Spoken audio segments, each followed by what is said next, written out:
Okay, तो पिछले lecture में हमने देख लिया था पोटेंशियल डिफरेंस, ईएमएफ वगैरह सब कुछ देख लिया, रेजिस्टेंस देख लिया, रेजिस्टेंस का कनेक्शन देख लिया। अब थोड़ा सा और आगे बढ़ेंगे। एक इंपॉर्टेंट टॉपिक है, हेडिंग बनाइए Ohm's law. Very very important topic, हर जगह पूछा जाता है एक्चुअल में। ओम्स लॉ से ही सर्किट सॉल्व होता है। सर्किट तीन लोगों से सॉल्व होता है, Kirchhoff law, Kirchhoff current law, Kirchhoff voltage law, KCL, KVL इसी को कहते हैं। और उसके बाद एक आता है ओम्स लॉ। इन तीनों ने मिलकर ही पूरा सर्किट को सॉल्व किया है। तो हम पढ़ने जा रहे हैं ओम्स लॉ। ओम्स लॉ देखिए, पर इससे पहले एक चीज समझ लो तुम लोग, कुछ बच्चे को पता ही नहीं रहता है कंडक्टर क्या होता है। What is the conductor? देखो भैया, कुछ नहीं, जहां जिसमें तुम करंट का रास्ता बना सको। करंट का रास्ता फीता में नहीं बनाओगे, जिसमें पानी चलाते हो डिलीवरी से, उसमें नहीं बनाओगे। मोटर से पानी खेत में ले जा रहे हो आजकल, पतली वाली पाइप से, ट्यूब में नहीं चलाओगे, पॉलिथीन से नहीं ले जाओगे, डोरा से नहीं ले जाओगे करंट को। तो करंट को ले जाने के लिए एक रास्ता चाहिए, उसी रास्ते को, जिस रास्ते से ले जाते हो उसी को कहते हैं हम कंडक्टर। जैसे तार हिंदी में कहते हैं चालक। चालक क्या होता है? जिसमें करंट प्रवाहित किया जाता है उसी को चालक कहते हैं, समझे? तो इससे कंफ्यूज नहीं होना। अपने घर का जो तार है, तार को ही कहते हो कंडक्टर, चालक। तो कंफ्यूज मत होना, पहले एकदम ध्यान से सुन लो। कंडक्टर क्या होता है? कंडक्टर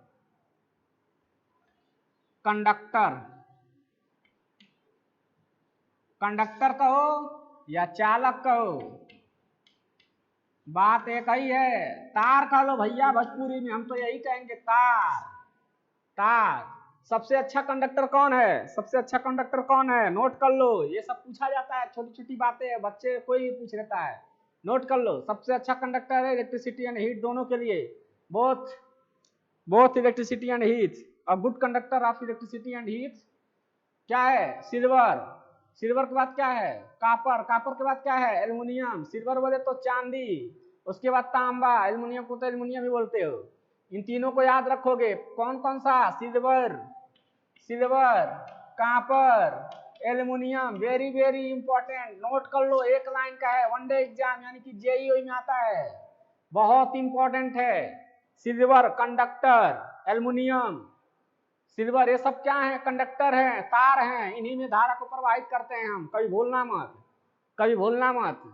चलो अब आते हैं ओम्स लॉ पे, नोट करो। जो चालक जान गए सब लोग? चालक जान गए, गुड। तार को ही क्या कहते हो? चालक कहते हो, जिसमें धारा प्रवाहित होती है। नोट करो, अब ओम्स लॉ लिखो, ओम्स लॉ लिखो।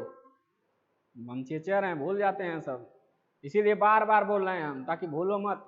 लिखो, ओम्स लॉ में पहले एक कंडक्टर बना लेते हैं, तार बना लेते हैं भाई बोर्ड पे। चलो एक कंडक्टर बना लें ताकि तुम भूलो मत, तुमको दिखे सामने, तुमको दिखे कंडक्टर क्या होता है। लो एक कंडक्टर बना दे रहे हैं। कंडक्टर नहीं जी, चालक है। अरे वही चीज है, इंग्लिश हिंदी का फर्क है। भोजपुरी में बोल दें तो तार है, भोजपुरी नहीं है, हिंदी भाषा है तार। ठीक है, जाके तार लेकर आओ, बल्ब लगाना है तो तार लेकर आ गए, ये तार है कंडक्टर, इसी को बोलोगे कंडक्टर। वाला कंडक्टर नहीं, बस कंडक्टर नहीं, ट्रेन कंडक्टर नहीं, ये कौन सा कंडक्टर है? इलेक्ट्रिसिटी कंडक्टर है, तार। चलो तो कहेंगे, लिखो तो ओम्स लॉ में, लिखो तो, यदि किसी चालक का, लिखो तो, यदि किसी चालक का भौतिकी अवस्था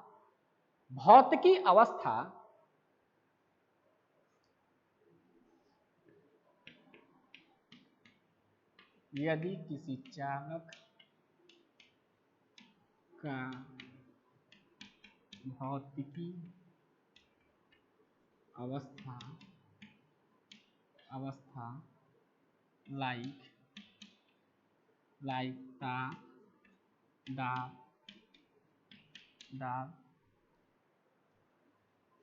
स्थिर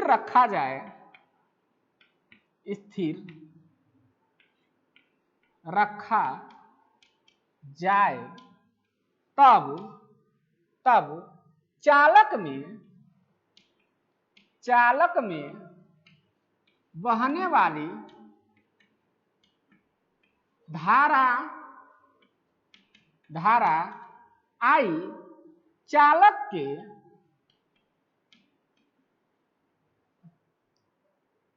बहने वाली धारा आई बहने वाली धारा आई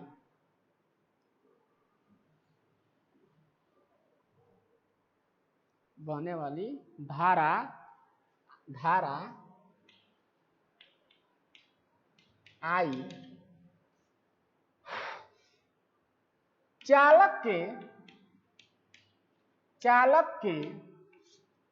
सिरों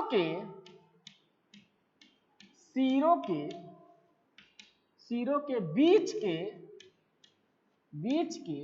विभवांतर भी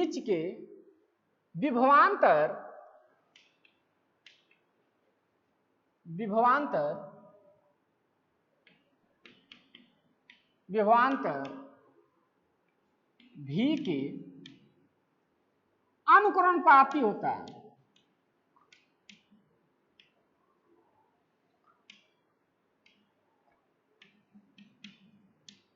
पाती होता है अर्थात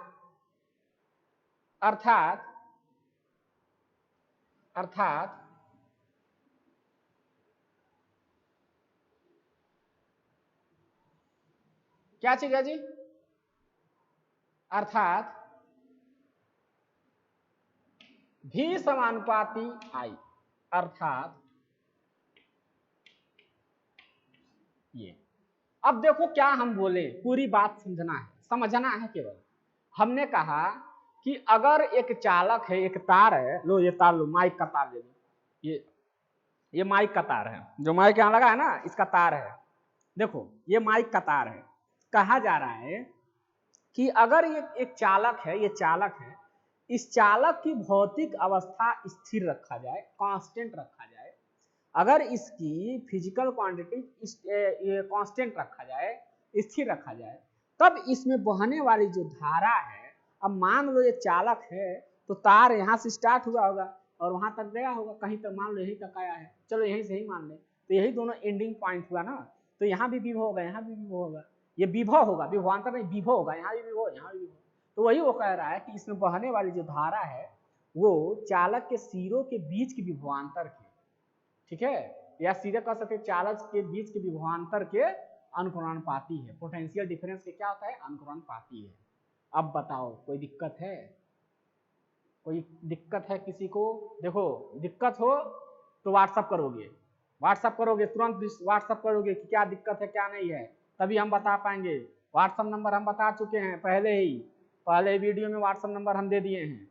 फिर से सुनो, ओम्स लॉ क्या कहता है? कहता है यदि किसी चालक की भौतिकी अवस्था स्थिर रखा जाए तब उस चालक में बहने वाली धारा उस चालक के सिरों के बीच के विभवांतर के अनुकरणपाती होता है। यही तो है, ठीक है, गुड। अब बताओ अनुकरणपाती को हटाना होगा ना, तो हटाओगे तो आर आएगा। कहोगे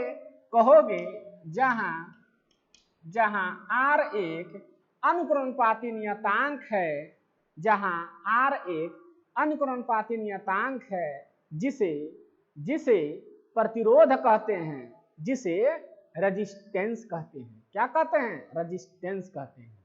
ठीक, चलो तो ये हो गया V बराबर आई आर, यानी कि कभी भी जब कोई वोल्टेज ड्रॉप निकालना होगा तो इसी से निकालोगे, ये बहुत ज्यादा इंपॉर्टेंट है। अब लिखो, नेक्स्ट हेडिंग डालो, ओम्स लॉ फिनिश।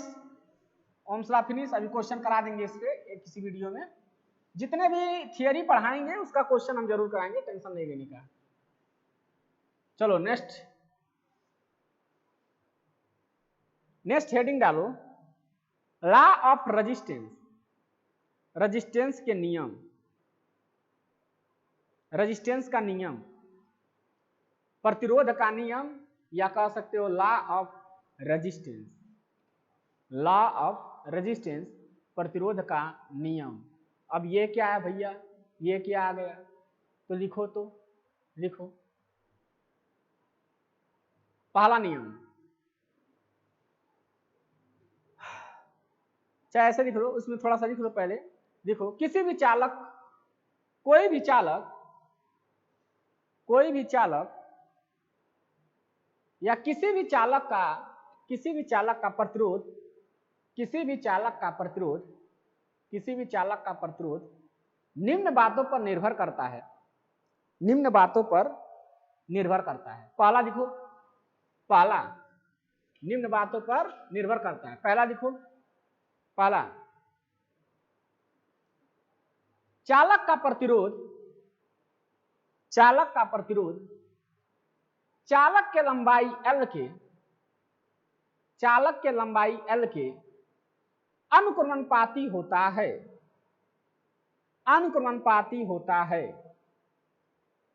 अर्थात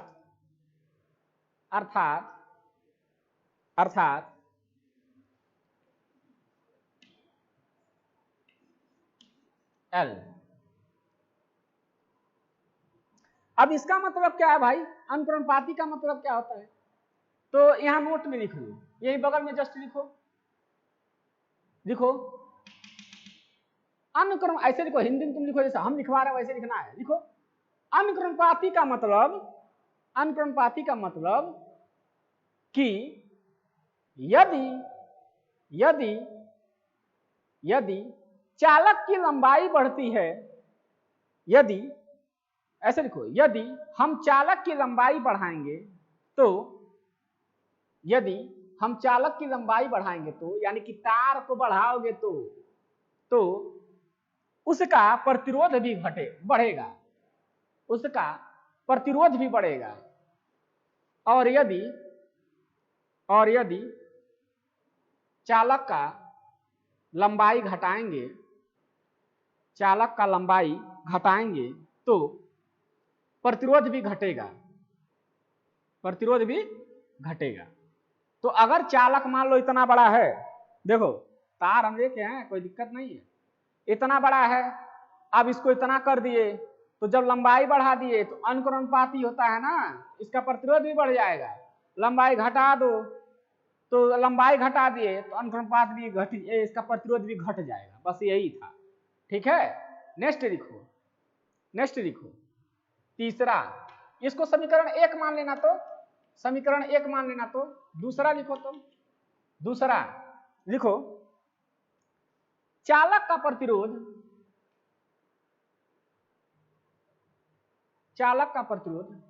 चालक के अनुप्रस्थ काट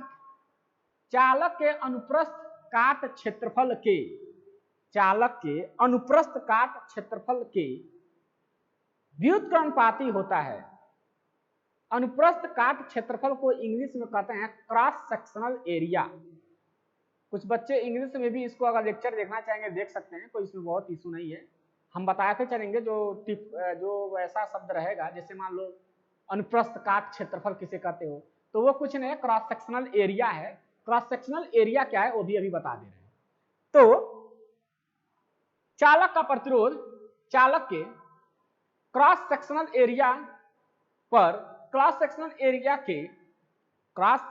एरिया यानी कि अनुप्रस्थ काट क्षेत्रफल ए के जब देखो अनुप्रस्थ काट का क्षेत्रफल तो ब्रैकेट में ए ले लें, ए के व्युत्क्रमणपाती होता है, व्युत्क्रमणपाती होता है। इसका मतलब क्या है? अर्थात यहां लिखोगे अर्थात R 1/A। अब इसको भी ब्रैकेट में लिख लो, क्योंकि तुमको पता नहीं है, हमको पता है, बहुत बच्चे को पता नहीं है कि अनुक्रमणपाती का मतलब क्या है, व्युत्क्रमणपाती का मतलब क्या है। पहले लिखो, अभी एक क्वेश्चन देकर समझा देंगे कि काहे घटता बढ़ता है। अभी एक क्वेश्चन देकर समझा देंगे कि क्यों ऐसा होता है। चलो अभी तुरंत समझा दे रहे हैं, क्योंकि तुम लोग हो एक नंबर के गधे, कितने लोगों को कुछ नहीं पता रहता है। लिखो तो इसमें लिखो व्युत्क्रमणपाती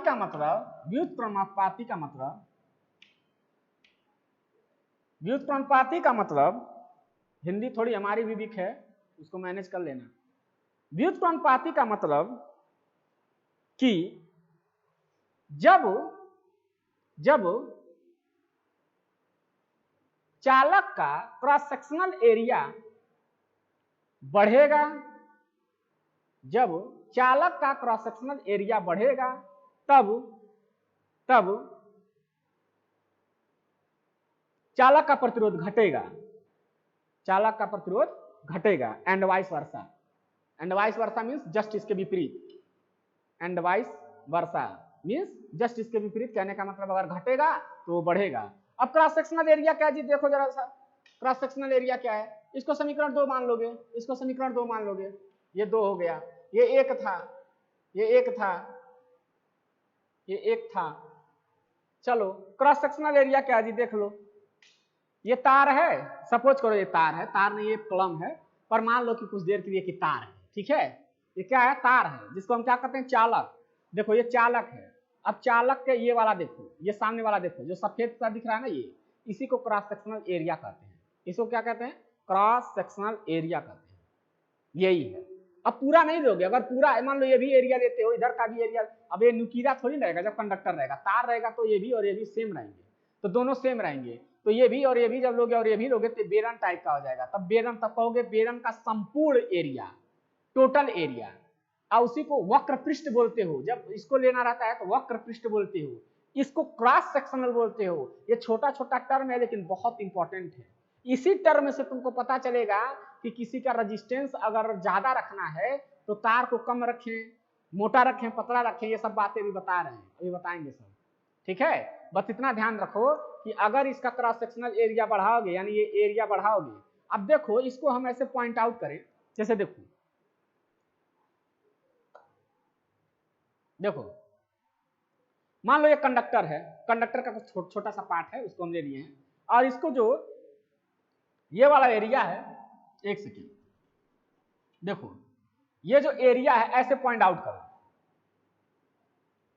ऐसे लगा दोगे तो क्या बन रहा है, ये एक सर्किल बन रहा है। क्या बन रहा है, सर्किल बन रहा है। तुमको सही दिख नहीं रहा होगा, छोटा दिख रहा है, लेकिन ये एक सर्किल बन रहा है। और सर्किल का एरिया क्या होता है, सर्किल का एरिया क्या होता है, सर्किल का एरिया होता है पाई आर स्क्वायर। आर स्क्वायर कहाँ, अगर इसमें रखेंगे तो क्या आ जाएगा, चलो इसको भी बता रहे हैं, तीसरा नोट करो, पहले टाइम ही खत्म हो जाता है।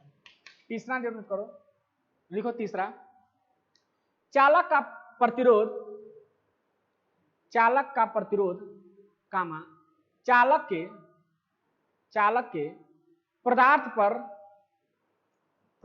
पर भी निर्भर करता है, भी निर्भर करता है, जिसे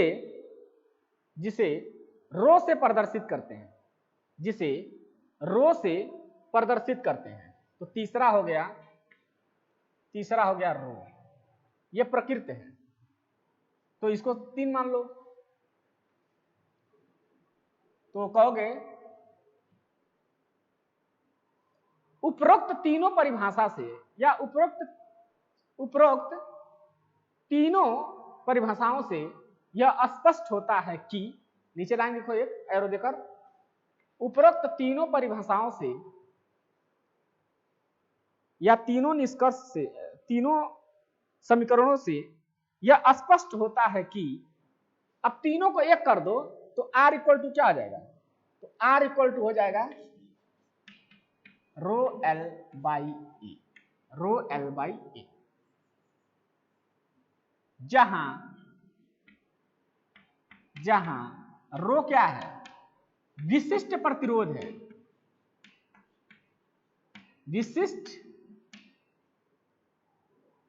विशिष्ट प्रतिरोध, जिसको स्पेसिफिक रेजिस्टेंस कहते हैं,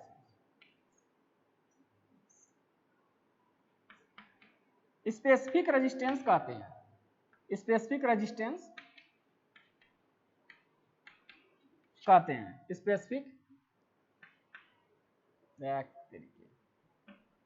रेजिस्टेंस कहते हैं।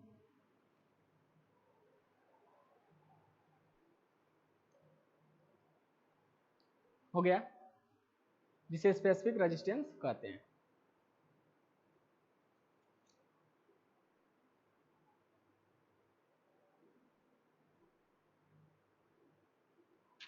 विशिष्ट प्रतिरोध या स्पेसिफिक रेजिस्टेंस। चलो अब देखते हैं इन द फॉर्म, आप किसी और दूसरे फॉर्म में लिख सकते हो रेजिस्टेंस को।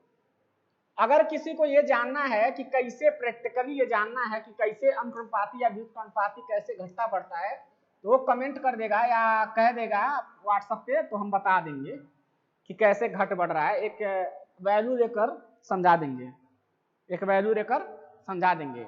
अब दूसरे फॉर्म में देखो, अभी हम क्या बताएं, अभी हम कहें कि कंडक्टर का जो सामने से पार्ट दिखे ना, ये कंडक्टर है, कंडक्टर का सामने का पार्ट देखो, यही क्या है, क्रॉस सेक्शनल एरिया है। और सामने से देखोगे तो ये सर्किल बनेगा। और सर्किल का एरिया क्या होता है, सर्किल का एरिया होता है पाई आर स्क्वायर। तो रो ए, यहाँ लिखोगे पाई, यहाँ क्या था, हाँ लिखोगे pi R square, pi R square. तो जब कंडक्टर को जब सामने से देख रहे हो तो क्या बन रहा है, सर्किल बन रहा है। ये क्या है, आर है, और यहाँ पे आर क्या होता है, डी है। हमको तो इसकी मोटाई देखनी है ना, तो इसके मोटाई के रूप में अगर ले रहे हो, मान लो कंडक्टर की मोटाई देखनी है, कंडक्टर की मोटाई क्या है, यही कंडक्टर है, तो यही ना मोटा हुआ कंडक्टर को, देखो यही कंडक्टर है, तो यही मोटाई हुआ इसका पूरा मोटाई यही हुआ, यही पूरा मोटाई है, देखो यही पूरा मोटाई है। उसके आधा तार को थोड़ी देख रहे हो, आधा नहीं देख रहे हो, पूरा देख रहे हो। जैसे मान लो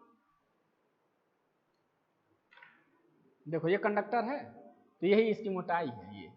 अब इसको आधा थोड़ी ना ऐसे काट के देख रहे हो, तो पूरी ये मोटाई देखी जाती है, ठीक है। तो पूरा मोटाई अगर देखोगे तो ये पूरा मोटाई लेना पड़ेगा। तो पूरा मोटाई क्या होता है, डी होता है। डी इक्वल टू क्या होता है, 2r होता है, और r बराबर क्या होता है, डी बटे 2 होता है। ऐसे बगल में तुम भी लिखा करो, तभी सही रहेगा। रो एल पाई आर की जगह लिखेंगे डी बाई 2 स्क्वायर। अब इसको जब सॉल्व करोगे तो हो जाएगा रो नहीं 4, देखो 2 2 4 ऊपर चला जाएगा, रो एल अपान पाई डी स्क्वायर। तो रो, ये कभी कभी इस एग्जाम में इन द फॉर्म ऐसे दे देता है, बच्चे कंफ्यूज हो जाते हैं। तो ये एक फॉर्म तो ये है, एक फॉर्म ये है, एक तरीके से इसको लिख सकते हो, एक तरीके से इसको लिख सकते हो, और एक तरीका ये है। तीनों लिख लो, तीनों लिख लो जल्दी लिखो, फिर देखिए हम क्या पढ़ाना है।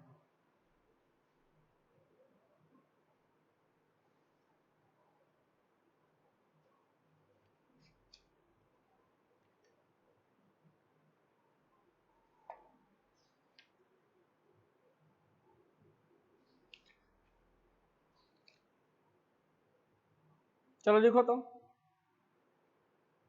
नेक्स्ट हेडिंग डालो, कैलकुलेशन ऑफ, नेक्स्ट हेडिंग डालो, calculation of consume electrical energy in conductor. Calculation of consume electrical energy in conductor. देखो देखो, यदि किसी चालक में या किसी कंडक्टर में क्यू चार्ज प्रवाह होने में, क्यू चार्ज प्रवाह होने में W जूल कार्य हो, W जूल कार्य हो, वह कंडक्टर के या चालक के सिरों के बीच विभवांतर भी हो, विभवांतर कहो या पोटेंशियल डिफरेंस को, विभवांतर हिंदी है और पोटेंशियल डिफरेंस इंग्लिश है, विभवांतर भी वोल्ट हो, तब पोटेंशियल डिफरेंस के परिभाषा से, पोटेंशियल डिफरेंस की परिभाषा से, पोटेंशियल डिफरेंस क्या कहता है भाई, पोटेंशियल डिफरेंस क्या कहलाता है,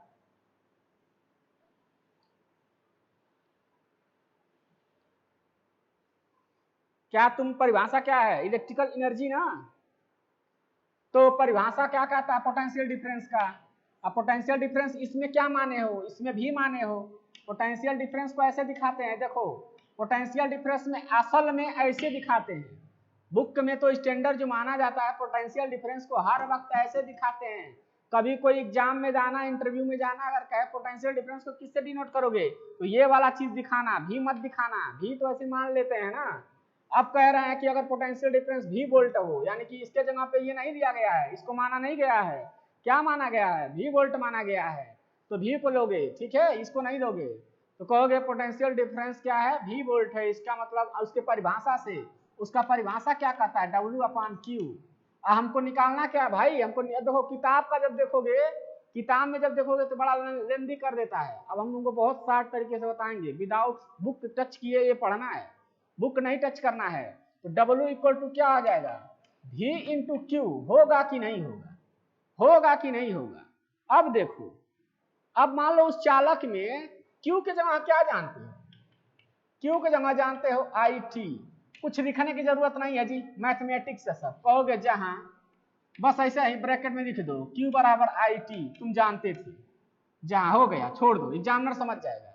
जरूरत क्या है हमको फालतू लिखने की, जरूरत क्या है हमको फालतू रखने की, हम लिखेंगे ही नहीं, बस दिमाग वाला काम करेंगे, सारा काम दिमाग से, खेलो दिमाग से। तो ये हो गया ये VIT। अगर इन द फॉर्म ऑफ, अगर इन the form of potential difference, समय और T, I मतलब किसी तार है, एक तार है, तार हम लोग के चल रहे भाई, ये तार है, इसमें धारा बह रही है, पोटेंशियल डिफरेंस होगा और समय तो लगेगा ही। अब धारा बहवा रहे हो भाई, धारा प्रवाह हो रहा है तो समय तो लगेगा ही। तो समय और पोटेंशियल डिफरेंस का मल्टीप्लाई कर दो I का, तो तुमको पता चलेगा कि एनर्जी इतना होती है। ये रहा इक्वेशन 1, ये रहा इक्वेशन 1।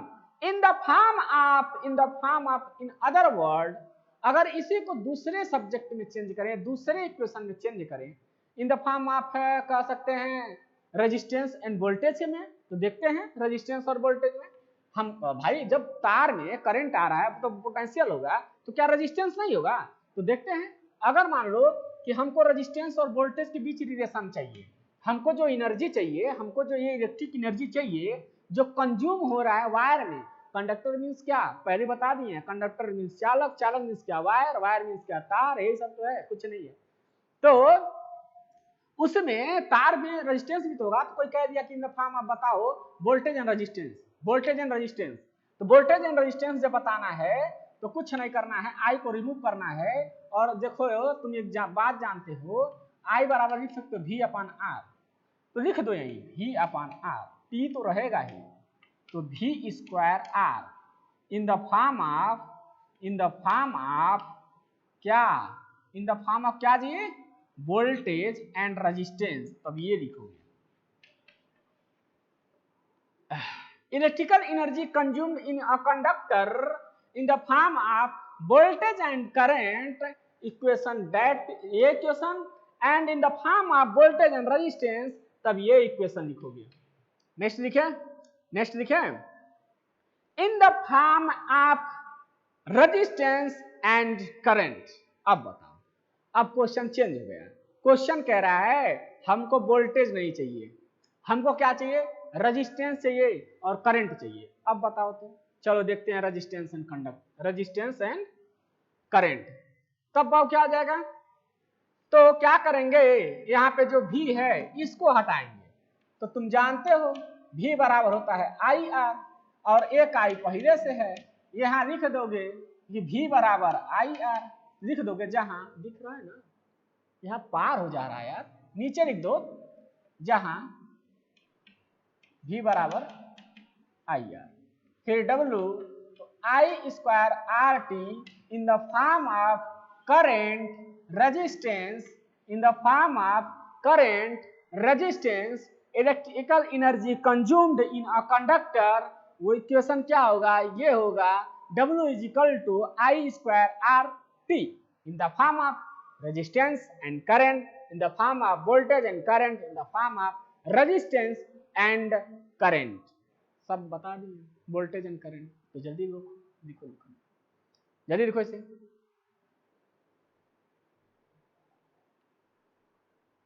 हटेंगे तभी तो लिखोगे।